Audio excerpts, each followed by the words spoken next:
Thank you, Dr. Patterson, thank you so much. Thank you for your very kind words. I really, really appreciate it. And thank you, the Victims of Communism Memorial Foundation, for this tremendous honor. To receive this on June 4th is really deeply humbling. I accept it with deep gratitude, but not as mine alone. Tonight, it belongs to the students who stood in Tiananmen Square in 1989. It belongs to my friends sitting in Hong Kong's prison cells as I speak. And it belongs to the 2 million Hong Kongers who once marched through our streets for democracy. I'm not any braver than any one of them, but because of their courage, I know that I'm not alone. If there's any honor here, it's theirs first, and I'm only here to hold their lights up a little higher. I was born 10 years after the Tiananmen massacre. I've never saw the tank with my own eyes, but like so many Hong Kongers of my generation, I inherited the memory, and that memory shaped us. Growing up in Hong Kong, June 4th was not a prohibited, forbidden phrase. It was not something we had to research for in secret. When I first learned about the Tiananmen massacre, I was just about 10. I remember reading about it, seeing images, and just trying to understand why and how a government would turn their weapons against its own people just because they asked for freedom. That year, I asked my parents to take me to Victoria Park for the annual candlelight vigil. I still remember standing in hundreds and thousands of candles, a sea of lights, candles held by people who I've never met, but we're all there for one reason, for the same reason. And on the ground, I wrote with a piece of chalk in with really clumsy child handwriting, a slogan that Hong Kongers had carried for a generation. 薪火相傳，平反六四. Pass the torch, vindicate June 4th. At that time, that freedom felt ordinary. We could post photos from the vigil, we could buy books about June 4th, we could watch documentaries, we could chant slogans like end one-party rule in the public. And I came to understand that this ordinariness was a privilege that carries responsibility. Hong Kong kept the memory alive not because we're braver than anyone else, but because history have handed the duty into us.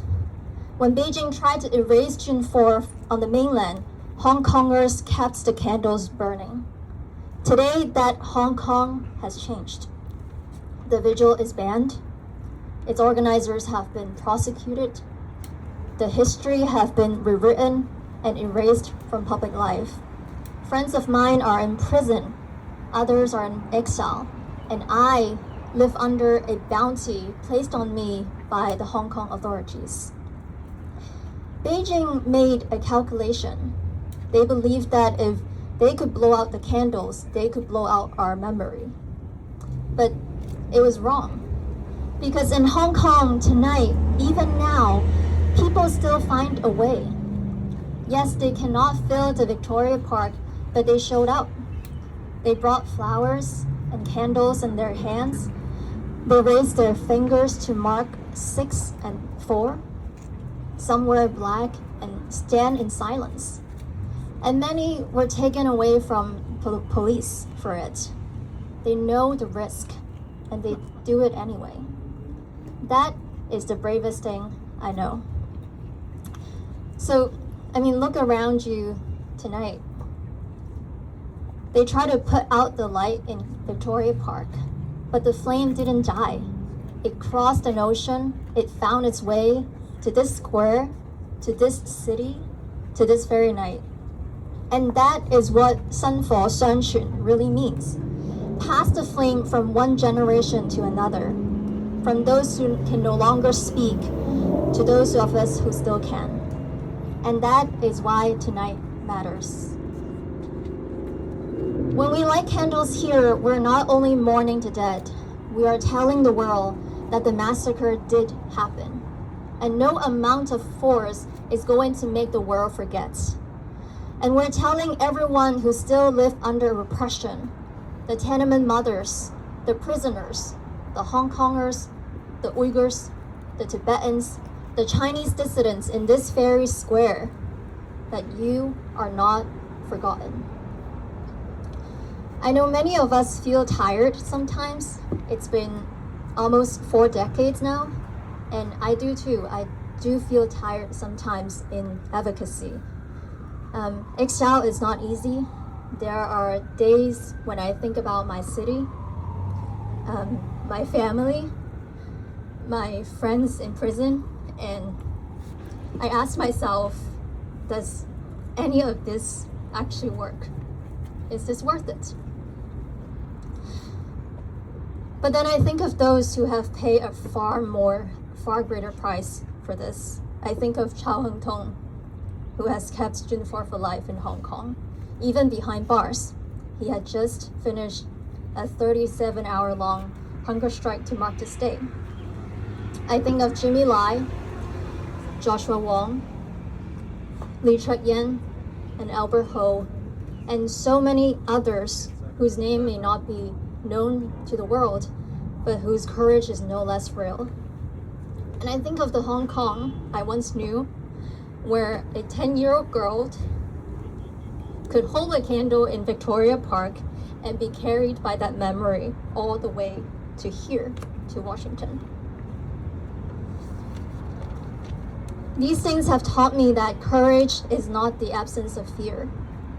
It is choosing the responsibility even when fear is present, even when it means a bounty on my head, even when it means prison cells. That is what this award means to me tonight. I want it to be a reminder not of what one person has done, but of the responsibility we all have. A responsibility to speak for those the CCP has tried to silence. A responsibility to defend those who are imprisoned for the truth. And a responsibility when the flame is passed to us to carry it forward to the next generation. Because the story of June 4th did not end in 1989. We all know it. It lives in every person who refuses to forget the truth. It lives in Hong Kong. It lives in every movement for freedom against tyranny. And it lives here tonight in every candles we hold. Thank you for this honor. I will carry it with humility, with gratitude, and with a renewed promise that no bounty, no intimidation, no threats against my loved ones and me will stop me from fighting until Hong Kong is free, until my friends are free, and until no one is ever punished again for remembering June 4th. Thank you. Thank you so much.